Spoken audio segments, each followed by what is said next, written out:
Alright, I'm going to try to give you a little more detail today. I've already had this carburetor disassembled to make it a little easier to show you what's going on. One of the first things that you should have is a diagram of the carburetor that you're working on so that you can see what parts are inside the carburetor.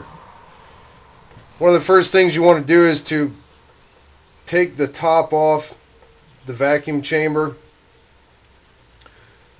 and set the slider off to the side so that you don't get carburetor cleaner on the rubber of the diaphragm. Carburetor cleaner attacks rubber like nobody's business. So I'm going to take the top off. There's a big spring in here.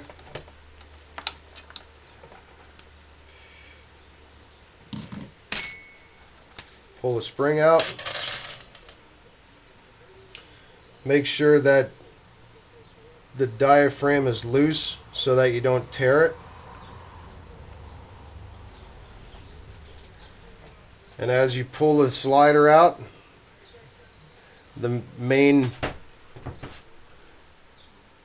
jet comes along with it. The needle comes along with it. Make sure that you don't tilt it to one side or the other because you don't want to bend that needle or it'll be junk. Alright. Now I carefully set this off to the side. And I lost a washer in there somewhere.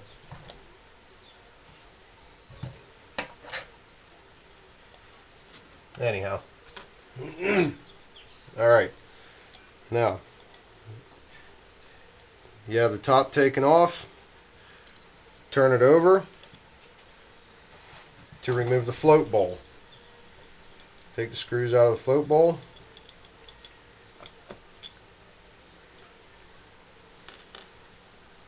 Set them off to the side.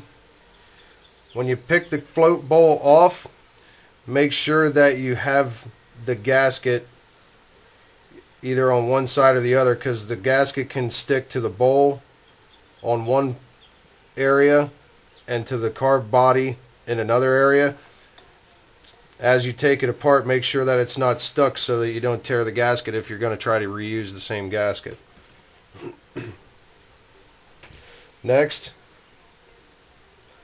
pull the float shaft out. Take the floats out. Now hanging on the floats will be the float needle. Make sure that you don't lose that.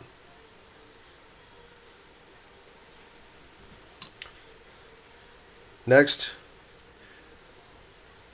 this one had a damaged pilot jet, so I already replaced that one with a new one. Take the pilot jet out, set it off to the side.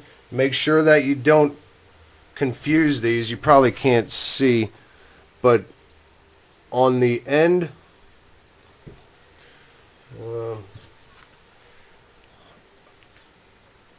of the jet, there will be markings. The smaller the number, the smaller the opening inside. This one's a 41 for the pilot jet. That one goes towards the end that has the pilot screw in it. The main jet, which lined up with the jet needle, is a 122 millimeter. Okay, you pull the main jet out, and then the jet body, you'll either have to tap it out or it'll fall out like it just did.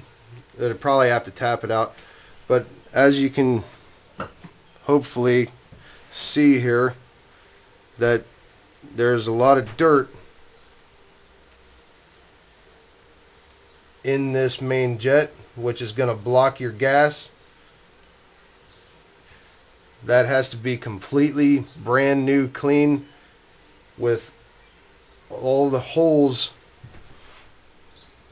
that go through it. It's cross drilled both sides. We'll have to take a little wire and some carburetor cleaner and clean that all out and make sure that's good to go. Then your float valve seat comes out with a 10 millimeter. Pull this out, there's a washer under it, a little screen on the bottom. You look through the screen, hold it up to the light, make sure that there's nothing in the screen, and then of course we're going to be cleaning everything with carburetor cleaner. I'm not going to spray carburetor cleaner all over the place while I have the camera running because it'll eat the lens. The last part, what I normally do is I'll take a dial caliper with my depth gauge and I'll measure the depth of the pilot needle so that I know how far to turn it back in when I put it back together. I already have this one measured. The depth of the needle is 0.280 inches. So I'll go ahead and take that out.